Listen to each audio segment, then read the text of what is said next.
5 years ago to the day, give or take maybe a week or so. To be fair, I probably didn't watch it on the premiere day. I watched, for the first time, Space Jam: A New Legacy, which is the legacy sequel to Space Jam: The Original Space Jam. And I had memories. I had never seen the original Space Jam, but I had just heard online there was a sentiment that it wasn't that good of a movie. But as the pendulum swings, or I guess it keeps pushing forward, it's not going to swing back the other way. And younger people on the internet are more opinionated and have stronger feelings about stuff that they grew up with. The tide seems to change a little bit, and the perspective of Space Jam changed to just it's a fun comedy. You don't really need to think that much about. But the reason Space Jam, the original Space Jam, exists is it started as, I don't think they were Nike ads or maybe energy drink ads. They were ads. It was a commercial. It was a marketing scheme combining the famous basketball player Michael Jordan and the cast of the Looney Tunes, and they would play basketball together, and these ads got so popular they decided to make an entire movie out of it. This is important context because weirdly, really weirdly, because the plot of this movie is sort of saccharine in a way that Don Cheadle plays a character named Al G. Rhythm. And he's just a guy. He presents himself as Don Cheadle, even though we know him as a series of code. And I think it would have been a better design idea if he was made of algae. That's irrelevant. His evil plan, the villain's evil plan, is to use the algorithm and an AI to make shitty products made up of the content library of IP that Warner Brothers owns, and also use the rights to a famous basketball player, just taking their soul, having them sell the rights, and they could just put their face in anything. Oh, we could put this basketball player in Game of Thrones, in the DC universe, in Rick and Morty, whatever, all the IP we own. And that's the villain of the movie.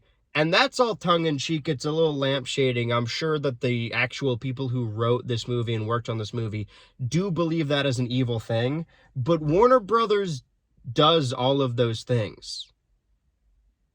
That's what, like, as this movie was coming out about this evil algorithm, that it's completely soulless to allow all of your business and artistic decisions be made by a series of code. That's what they're doing. And it's weird in 2026 that for the first time in like 4 years, I'm actually rooting for Warner Bros. Because I do not want this merger with Paramount to go through. I think it would be bad for our democracy. I think it would be bad for entertainment and art at large. But being a fan of Warner Brothers properties, being a fan of Cartoon Network, Adult Swim, HBO original series over the last couple years has been a kick in the dick every day for those several years. But the interesting thing about this, and what I'm learning upon going back to all these movies I watched 5 years ago in 2021, is the reason I watched all these movies is because I, like I said at the beginning of the year, subscribed to HBO Max, which was the new streamer at the time, to watch the Snyder Cut for a YouTube video that isn't even up anymore. And I just never unsubscribed, still to this day. And it's really interesting that in this world of streamers, a very competitive market where there's like 7 different streaming services, HBO Max can shoot themselves in the foot every day and still just be the best streaming service by default, just by having the HBO series.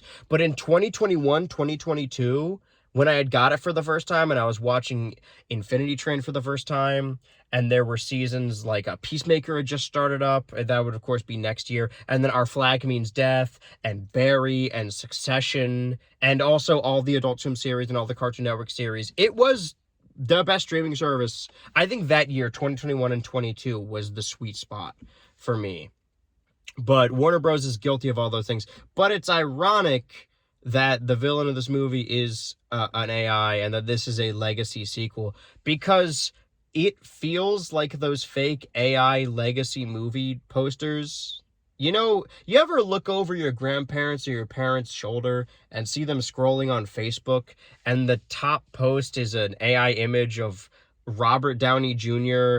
and like Timothy Chalamet, and it's like, oh, the Back to the Future reboot, they're back. Or it's like, oh, The Mask 2, even though The Mask 2 technically already happened. You know, those fake AI, Titanic 2, stuff like that. Movies that would never exist outside of AI Facebook posts. This movie feels like that. If you're showing me a poster of LeBron James and Bugs Bunny in a new Space Jam that's called A New Legacy, I'm assuming that's an AI movie poster that someone on Facebook that gets paid to make Facebook posts put up for engagement. But the movie's weird with that context, because if you work backwards and your first idea is to create a Space Jam sequel, obviously you can't use Michael Jordan anymore. I legit thought Michael Jordan was dead, and I made someone watch this movie with me. I'm actually filming in my car right now. Ooh, secret. And they asked me how Michael Jordan died, or we were talking about him dying, and I was like, oh yeah, I don't actually know how he died. And I looked it up. He's still alive and kicking. He just doesn't play basketball anymore. So removing the context of those ads, removing the context of that relationship, the idea is, oh, we have to make a legacy sequel to Space Jam. Let's pick another big basketball player. Some would say the greatest of all time. I have no dog in this race. I'm mixing analogies there. LeBron James. Really funny in retrospect that this movie is full of IP hell. The big climax of this movie is that Algae Rhythm is making LeBron James and his team of Looney Tunes play against a bunch of, I think, real basketball players that all have like Rivals of Aether furry skins, and then all of the IP that they own are gathered around waiting. And it creates this weird dissonance where it is a kid's movie, but then like one side has the human people from Earth that they scan into the game. It doesn't make sense, right? This whole movie is themed more around video games. It's more of a Jumanji reboot where they're like, oh, board games are outdated. We can't use those anymore. LeBron James' relationship to Bugs Bunny is not that he watched Bugs Bunny cartoons, but that he played the Game Boy game. To LeBron James, the Looney Tunes are video game characters, which makes sense with all the IP hell, that this movie's lasting legacy is a platform fighter that you cannot play anymore, where you can play as LeBron James, and some McDonald's toys that are rotting in my closet somewhere. The movie is about video games, right? LeBron James isn't getting along with his kid because his kid wants to go to E3 camp. I don't know if that's a real thing. I imagine not. And he doesn't want to play basketball. It's High School Musical. He wants to be a video game developer, and he makes some shit games where he names them after himself. Narcissist.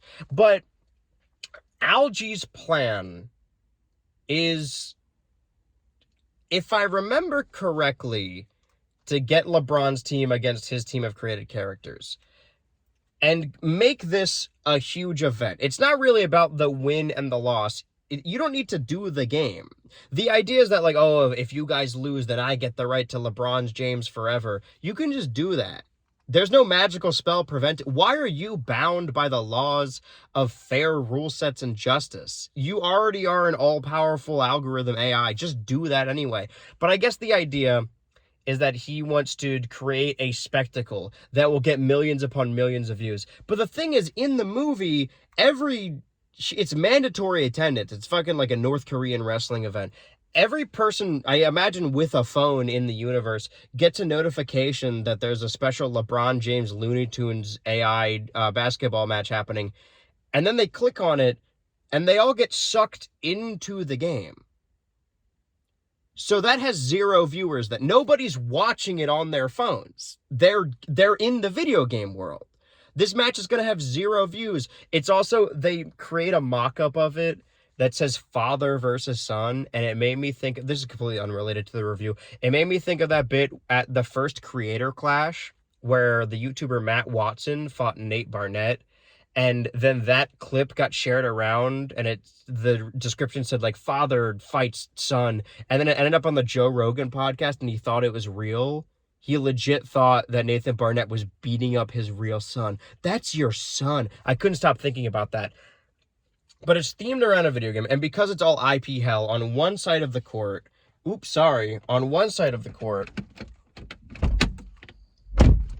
is humans from the real world, and the other side is a bunch of villains that Warner Brothers owns. So you get like the Joker from Joker, and then you get like cartoon villains, but then you also get the rapists from Clockwork Orange that are all just cheering for basketball.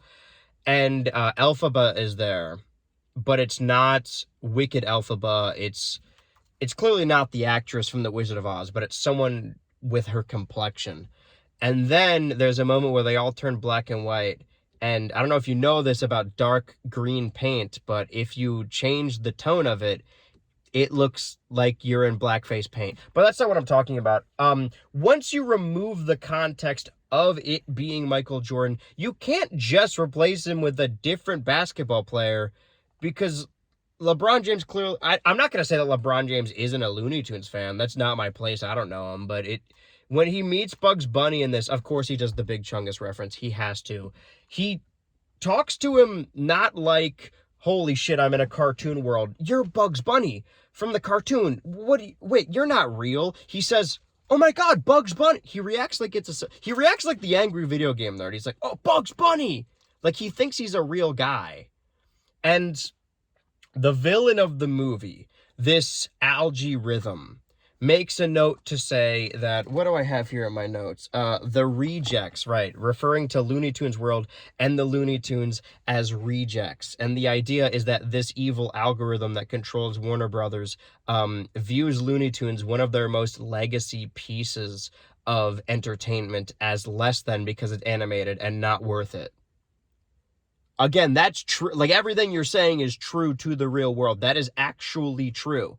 I am honestly surprised that the Looney Tunes were 2D for as long as they were. It's a little bit like the second SpongeBob movie, where them being 3D animated is all over the marketing, because I guess market-tested research and algorithms said that people don't see 2D anime movies anymore, which is why they tried to completely cancel and write off The Day of the Earth It Blew Up. Is that what it's called? I saw it in theaters. I did my due diligence, and I'm going to see Coyote versus Acme later this year, but that's more of like a CG blend. That there are... the actual end of the game, the father versus son. LeBron James teams up with a bunch of 3D animated Looney Tunes. But for the most part, before that, they're 2D animated, which I was surprised by. Weirdly, I think within the credits, Ludwig Göransson had something to do with it. I don't think if he composed the music, but also Ryan Coogler is like, I don't remember, an executive producer or regular producer or something. I imagine he was a fan of the original. And they have a joke in this movie where Daffy's like, I found Michael Jordan. And then it's revealed to be Michael B. Jordan. But Ludwig Göransson, Michael B. Jordan, Ryan Coogler, and then Zendaya, it plays Lola Bunny. She's a terrible Lola Bunny. It's not her fault that Lola's boring. Because if you want to make the argument that this is a direct sequel to Space Jam, oh, well, Lola only exists to be the sexy rabbit, the eye candy one. We should actually develop her character. But they did that. They did that in the 2010s Looney Tunes show. And this isn't me just being a cartoon fan, assuming that people in the real world are familiar with cartoons. I don't think... because there's only been a handful of appearances of Lola Bunny, right? Outside of video games, it's just the Space Jam movies and the Looney Tunes show. So if after the Looney Tunes show, Lola just acted the way she did in the Looney Tunes show, after that, that would be her permanent character. But now that we have 3 different adaptations and only one of them is interesting, and the most recent Lola Bunny we have is a complete wet blanket, I'm worried that her brilliant characterization in the Looney Tunes show will not continue moving forward. I'd be surprised if we saw even more Lola stuff at all. I imagine Lola being in this movie is just a formality because she was in the original. But they cast Zendaya as Lola Bunny, and that's insane because, again, I'm recording this in 2026, where I have seen The Drama and The Odyssey, and those are my I think the 2 best movies of the year, at least so far. And I just left the theater after seeing Spider-Man Brand New Day, and even that was pretty good. Zendaya is one of the greatest living actors, as is Michael B. Jordan. The fact that it has all this talent and the movie is still bad, because if you want to be a freedom fighter and pretend you're like fighting from the inside and say like, oh, this evil algorithm, but the movie's also doing that. I imagine it was a mandate from Warner Bros, but instead of doing cartoon stuff, all the cartoons go to different movie worlds, like that of the video game Loons Back in Action, which is an original Xbox game that I played as a kid, and I'm pretty sure no one else played because it's very buggy and barely works. But there's no but there. I think Lola's really boring.